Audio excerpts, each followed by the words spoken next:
It is with deep sorrow that we confirm the passing of our beloved mother, Nora Honor, national artist and the greatest actress in the history of Philippine cinema. She passed away peacefully last night, April 16. Kaya siya naging superstar. Kaya siya naging national artist. Dahil yon sa pagmamahal.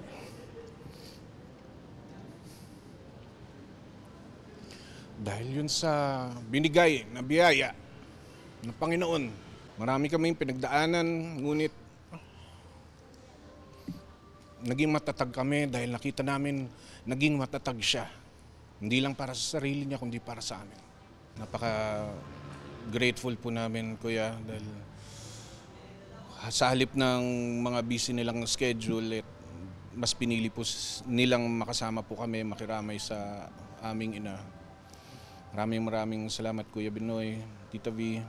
She was being operated on, and after that, she had a hard time breathing, and eventually all things went downhill from there.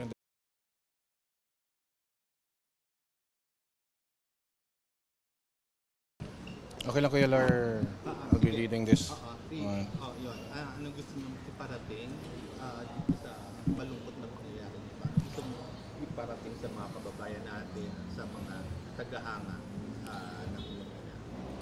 Unang-una po sa lahat, maraming salamat po sa mga nagmahal, naniwala, sumuporta sa aming nag-iisang ina. Marami siyang natulungan, marami siyang minahal. Maraming humanga sa kanya dahil sa kakaiba niyang talento. Marami siyang nabago ang buhay dahil sa kanyang kabaitan, pagmamahal na totoo. Walang kaplastikan, walang kahit anong negative na wala siyang negative na pinakita. Basta nagmahal siya ng tunay, nagmahal siya ng totoo. Yun yung malakas makahawa, kaya marami rin ang nagmamahal sa kanya. Kaya gusto lang namin magpasalamat. And syempre hindi po natin maiiwasan ang mga pangyayari sa buhay. May mga plano ang Diyos. May mga magaganda pa siyang plano na hindi natin alam, na kailangan natin maniwala at manampalataya sa Kanya. And sa aming pamilya, on behalf of my siblings, my family, my children, and my wife, maraming salamat po sa inyong lahat. Sa mga nandito na, sa may planong pumunta dito at hindi makapunta, basta alam po namin nandyan po kayo, sumusuporta, nagmamahal sa aming ina. May gusto lang po akong basahin sa inyo.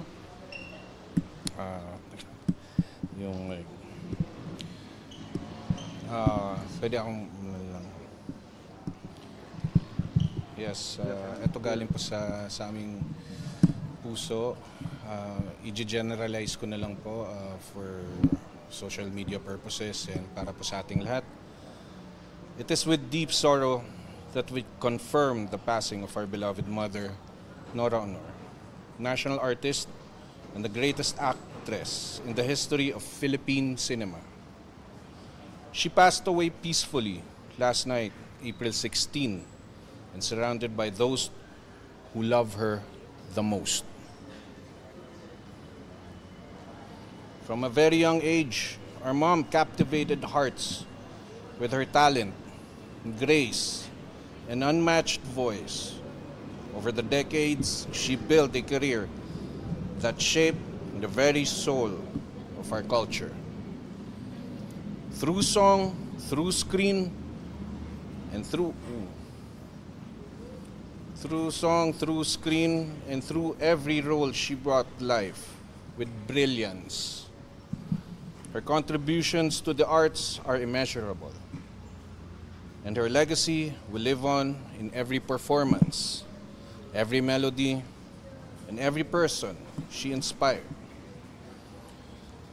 We are profoundly grateful to everyone who has reached out with love, prayers, and condolences. Your messages are a powerful testament to how deeply she was cherished. Not just by us, but an entire nation. Thank you for honoring her life, her work, and the lasting mark she leaves behind. With love and heartfelt thanks from us, her children, her family, her friends. And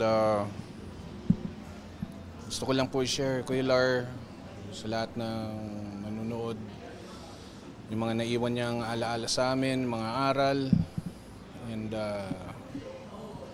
hindi mamamatay yun. Habang buhay namin, dadalhin yun, yung mga aral na binigay niyo sa amin, nakakarating sa mga anak namin, sa mga apo namin. Ang mga aral na yun ay walang iba kundi maniwala sa Panginoon. Kumapit lang sa Kanya. Kahit anumang pagsubok dumating sa buhay, kailangan lang natin maging matatag para sa mga mahal natin sa buhay.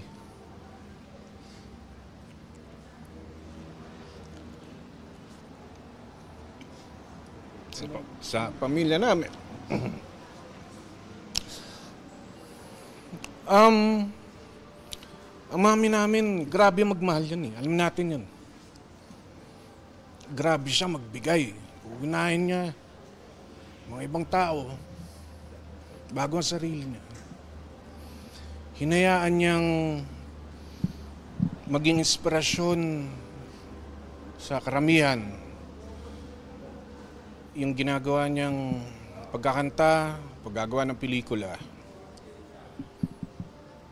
ginusto niya yung gawin dahil gusto niya iparating sa mga tao na ang tao rin ang nagbibigay ng lakas sa kanya. Na ang tao rin ang nagbibigay ng pagmamahal sa kanya.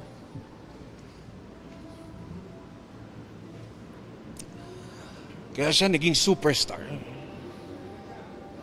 Kaya siya naging national artist. Dahil yun sa pagmamahal.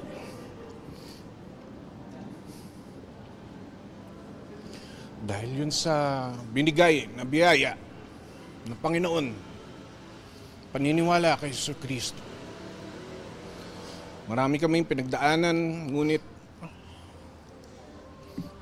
naging matatag kami dahil nakita namin naging matatag siya.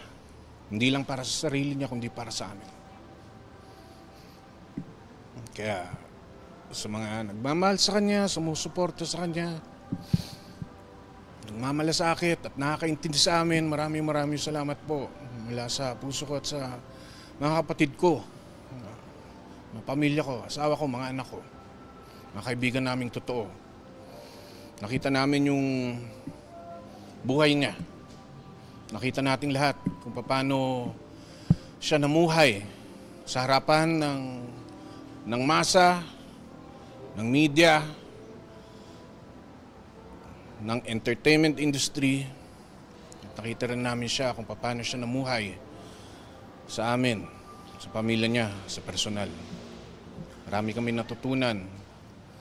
Kaya kami, napaka-swerte namin, napaka-bless namin dahil nagkaroon kami ng isang Nora Honor, Nora Cabaltera bilang mayor, bilang ina. Thank you, maraming salamat. Anong masasabi mo sa maagang pagdating ng mga nagmamahal sa iglesia, like si Ate B, si Senator Robin? Dumating sila dahil siyempre naging parte rin po sila ng mga buhay namin, naging parte rin sila ng buhay ng aming ina. And napaka-grateful po namin, Kuya, dahil sa halip ng mga busy nilang schedule, mas pinili po nilang makasama po kami, makiramay sa aming ina. Maraming salamat, Kuya Binoy, Tita V, And sa mga may plano pang pumunta, actually this is the first day only. And if you don't mind, I'll be reading the schedules so that everyone may know what's about to come up. So yeah, today, April 17, is going to be the family gathering, the private gathering of the family and friends of my mom, of our mom. Yeah, it's going to be from 7 p.m. to 12 midnight. Yeah, mass at 8 p.m. Tomorrow, April 18, Friday, it's also going to be another family and friends gathering. Yeah, also from 1 p.m. to 12 midnight, and we'll be having mass at 7 p.m. April 19 and 20, this coming Saturday, public viewing from 10 a.m. to 4 p.m. and family and friends at 7 p.m. and we're going to be also having another mass. This coming Monday, it's also going to be a family and friends evening from 1 p.m. to 12 midnight and 7 p.m. for our mass. And then on April 22, Tuesday, it's going to be the last day and our last day to be with our mom here on earth before she goes up and joins our Creator. It's going to be held on Tuesday. We're going to be having a state funeral and another mass, but we'll be updating you with the details and the schedule for that. Lilinawin lang natin that he did not die while being operated. She did not. She was being operated on, and after that, she had a hard time breathing, and eventually all things went downhill from there. That's why they had to do another procedure after that. Thank you po, Idol Lars. Thank you po. Thank you sa inyo. Thank you.